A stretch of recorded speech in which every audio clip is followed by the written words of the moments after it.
Susie, my dog's not talking to me. She's giving me the cold shoulder. I've just come back from a holiday and she's been at the dog sitters and she's got the hump with me. What do I do? Oh goodness, I am sorry to hear that. That's awful. So Viv, did you actually while you were gone, did you stay in touch with her? Did you pull some energy from her? What tools did you use to actually stay connected? Yes, so I did all of that. So, when we talk about staying connected, it's like I might be off having a good time and exploring the world and whatever, but I have a photograph of her on my phone. So every time my phone turns on, I'm making sure that I'm just energetically going, hi, just letting her know I'm still there, even though I'm not there physically. But when I went to pick her up, what I became aware of was she was not happy with me leaving her behind. Hmm. Yeah. So, usually when I leave her, I give her the whole, I'll be back in a few sleeps, or, I let her know that and I make sure she's in a really good space and she's with people that are going to treat her in the way she's accustomed to. But this particular time, it was very different. And so I asked her, hey, what's going on? Anyway, she was not impressed with me at all. But basically, what had happened while I was away, it had poured and poured and poured with rain. And the people that she was staying with, they couldn't go out. Basically, the Hmm. garden was sodden and she was weeing inside and then got in trouble because she doesn't like going on the wet grass. And so she had a few things to unravel when I got home. And it's like we come to all of these conclusions, like how many times you might be going out for work, and you're getting the eye, you're getting that Hmm. look, and we'd so easily go into projecting our emotions onto the pets, onto the dogs, that, oh, I'm feeling guilty, I'm a terrible mother, I'm leaving her behind. Or so you travel a lot too. So tell me what you do with your animals as well. Yeah. Well, I mean, I really became aware of this the first time through my cat because she actually would have exactly what you're describing. I would come home and she would actually hide under the bed for 2 days. And my travel schedule often is that I would be home for 2 or 3 days and leave again. And so by the time she would warm up to me, I would be leaving. And I felt terrible for one thing, but also I didn't enjoy it. I love my cat and I wanted to be able to have a connection with her when I was home. And so, I really asked the question, like, what is going to change this? And Mm. she kind of gave me the information that she wasn't aware that I was still alive. Like, she thought I was dying every time I left. And I thought, well, what? I didn't quite get that. I wasn't sure what she meant by that. But what I realized is that when we leave and we feel guilty, or we feel like we shouldn't leave, or we feel bad for our animals, leaving them at home, what we do is we cut off our energy. And Mm. animals don't function that way. Animals don't know this thing of like shutting themselves off. I mean, I know there are some scenarios where this can happen, but what I'm saying is normally animals don't function from like shutting themselves off from us. And so when we do that to her, that was like I had literally gone from the universe and I was no longer alive. So Mm. and so when I came home, she wasn't even sure who I was. And I mean, it's not that she didn't know me, but she didn't know me. So I really had to revise how I was doing that. And I actually started doing the same thing that you say, Viv. I started having her on my phone, and I made an effort every time to really connect with her when I looked at her and to pull some energy. And that's really something that everyone can do, which is really so super easy, like literally pulling Mm. energy. And what does that mean? It's like, imagine a river of energy flowing through your animal and then through you. So it's not that the river goes from your animal to you and it stops there, but it's like a river of energy flowing through both of you. And then also at the same time, flow a river of energy from through you through your animal. And so it might sound a bit complicated, but it's actually easier than it sounds. And you just have to ask for it. You don't have to feel it. You don't have to do anything. You just have to ask for this. But in the beginning, you may have to ask for it quite a lot because it's not something we're used to or we are doing. But that alone changed so much for me and her. And she actually started waiting for me when I was coming home, which I know a lot of people know that their animals can wait for them. They already know before, like ours sometimes before we come home that we are coming home. And that can occur when we're willing to stay connected to them. So it's just a pretty simple tool, this one. So, yeah. Well, it was interesting because this particular time when I dropped off, usually I talk to her, it's like, hey, look, I'm going away for a week, or look, they don't wear watches. Do they have the concept of time? Maybe not. But every time that I've left her, she's been fine. I've let her know when I'll be back and what it's going to look like. So I try and give her the picture, if you like. I try and give her the energetic picture of what's going to be occurring.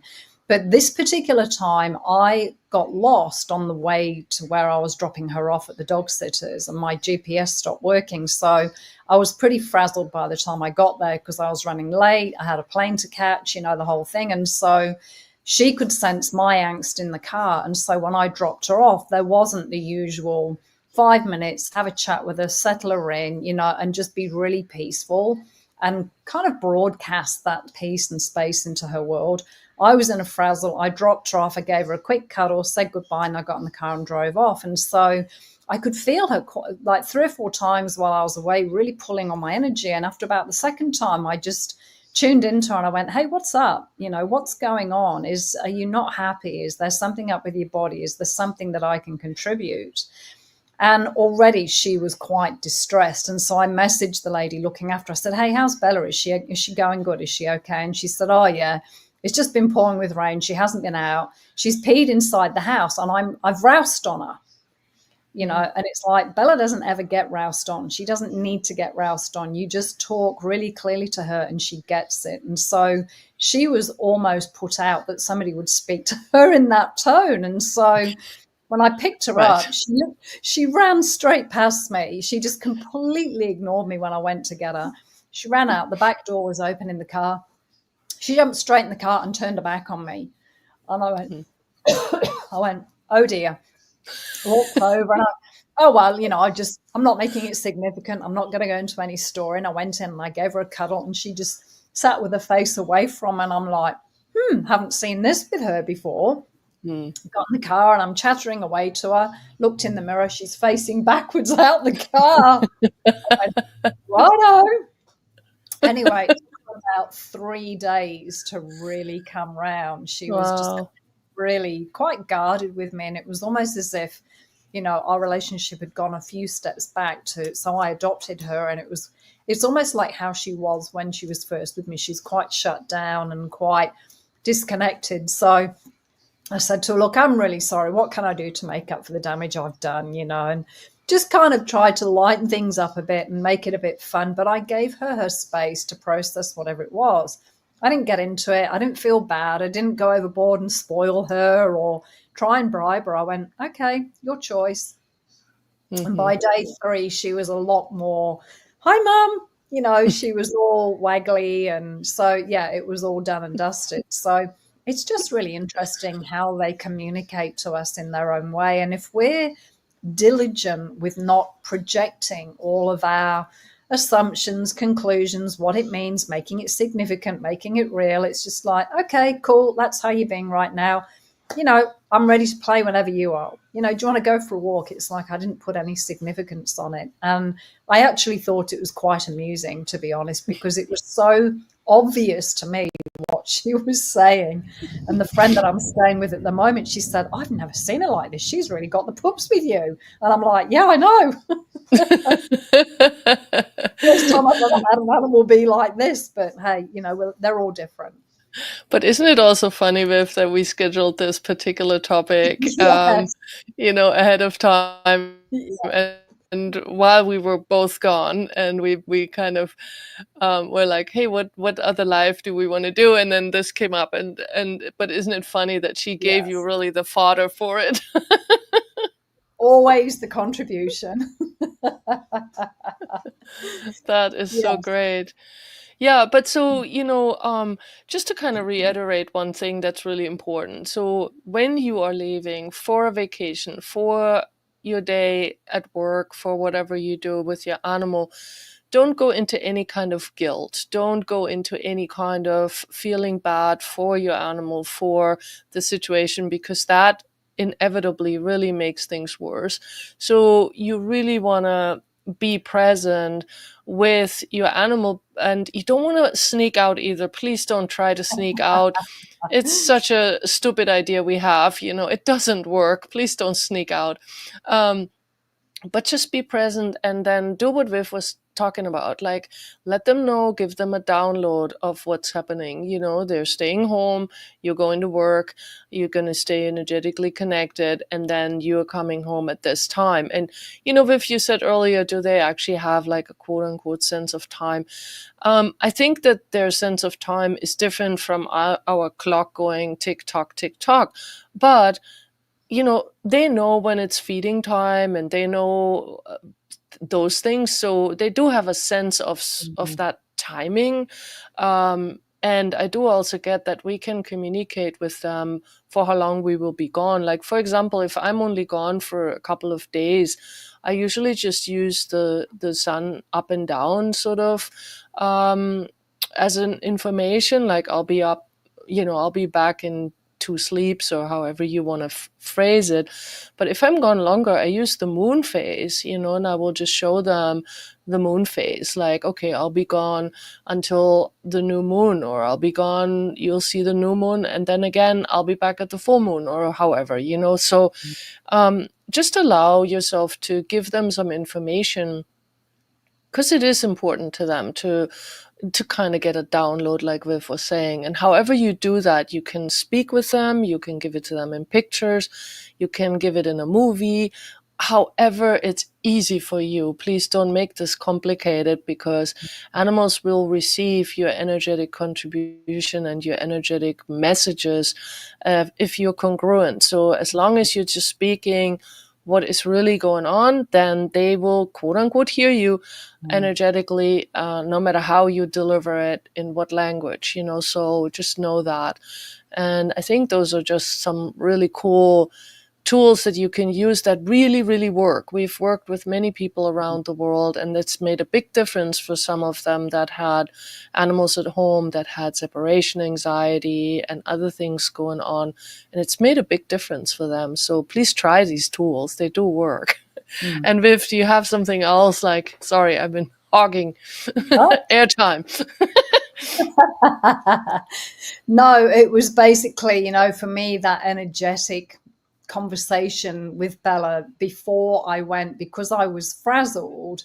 There was a lot of static, there was a lot of interference with what I was telling her, because she was sensing where my energy was at. So it would have been like Charlie Brown, wah, wah, wah, wah, wah, wah, wah. There was no real clarity, because I was so trying to be present, but freaking out about how the hell am I going to find my way through the city now without a GPS, and I'm running late. And so there was also a lot of interference, if you like, energetically, with my usual calm, clear, assertive state. And when I say assertive, it's like, this is what's happening. There wasn't any kind of, usually there's no disturbance. I'm very, very present and very clear with what I'm communicating, verbally and physically. Everything matches.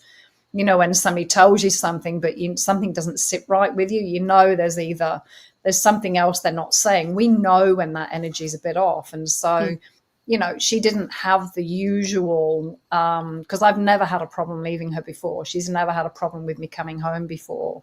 It's just we pick up where we left off. But that was the awareness to me. It's like, okay, I could have just taken, wouldn't have made, 2, 3, 4 minutes. It wouldn't have made any difference to what time I arrived at my destination, but to just get all of that emotional static, if you like, out of the way, and just be really clear with her, be present, get really clear with what I'm projecting energetically, because that's what they perceive more than words. Words are kind of like a nice, soothing thing for us to do. But yes, they understand the words to a degree, but it's more the energy that we're being. And when those words and energy are congruent, there's no miscommunication. There's nothing that makes them feel unsettled. So, yeah.